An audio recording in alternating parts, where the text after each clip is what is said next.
বিচার শেষ হয়নি। তার আগে বিচারকের ভূমিকায় বসতে পারে না রাজ্য সরকার, গুড়িয়ে দিতে পারে না বেসরকারি ও বাণিজ্যিক সম্পত্তিকে, কড়া সুরে জানিয়েছিল আদালত।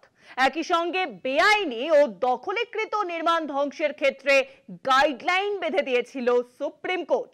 এ নিয়েই ইতালীয় বিচারকদের একটি সমাবেশে বক্তব্য রাখলেন প্রধান বিচারপতি বি.আর. গাভাই। উত্তরপ্রদেশ সহ বিভিন্ন বিজেপি শাসিত রাজ্যে বুলডোজার বিচার নিয়ে সরব হয়েছিলেন বিরোধীরা।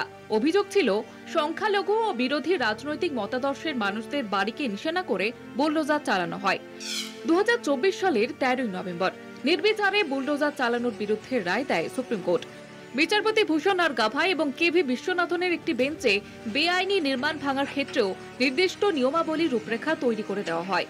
এবার সেই রায়কে শীর্ষস্থানীয় ইতালীয় বিচারকের একটি সমাবেশে তুলে ধরলেন ভারতের প্রধান বিচারপতি বি.আর. গাভাই। সুপ্রিম কোর্ট কিভাবে বুলডোজার ন্যায় বিচার নিষিদ্ধ করেছে তা বোঝাতে গিয়ে তিনি বলেন, কার্যনির্বাহী বিভাগ একসঙ্গে বিচারক, জুরি এবং জল্লাদ হতে পারে না। বাড়ি নির্মাণের আর্থ সামাজিক অধিকারের একটি দিক রয়েছে। দেশে আর্থ সামাজিক ন্যায় বিচার ভারতীয় সংবিধানের 75 বছরের প্রতিফলন। একজন সাধারণ নাগরিকের কাছে একটি বাড়ি নির্মাণ বছরের পর বছর কঠোর পরিশ্রম, স্বপ্ন এবং আকাঙ্ক্ষার পরিণাম। একটি বাড়ি কেবল একটি সম্পত্তি নয়, বরং স্থিতিশীলতা, নিরাপত্তা এবং ভবিষ্যতের আশার প্রতীক। 75 বছরে ভারতীয় সংবিধান সাধারণ মানুষের জীবনে পরিবর্তনের জন্য চেষ্টা চালিয়েছে।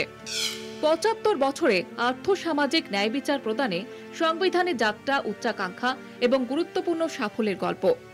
তিনি নিজের উদাহরণ দিয়ে বলেন, তিনি দ্বিতীয় দলিত যিনি প্রধান বিচারপতি হয়েছেন। এটাই সাংবিধানিক আদর্শেরই ফসল। সংখ্যালঘুদের উপরে হওয়া বুলডোজার বিচার যে অন্যায়, তাই প্রতিফলিত হয়েছে প্রধান বিচারপতির বক্তব্যে। কলকাতা টিভি।